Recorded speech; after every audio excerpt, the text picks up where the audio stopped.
உங்கள் தந்திவன் தொலைக்காட்சியில் தெனாலிராமன் தினமும் மாலை 6 மணிக்கு காண தவறாதீர்கள்.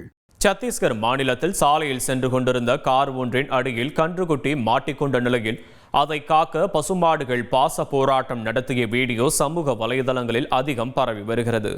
கன்றானது காருக்கடியில் சிக்கியதும் பசுமாடுகள் அந்த காரையே சுற்றி சுற்றி வந்தன.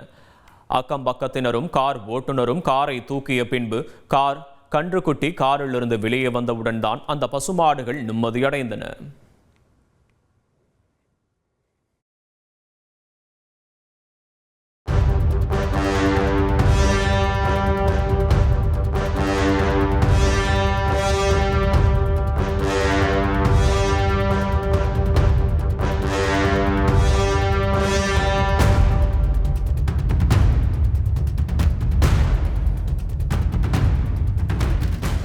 உங்கள் தந்திவன் தொலைக்காட்சியில் தெனாலிராமன் தினமும் மாலை 6 மணிக்கு காண தவறாதீர்கள்.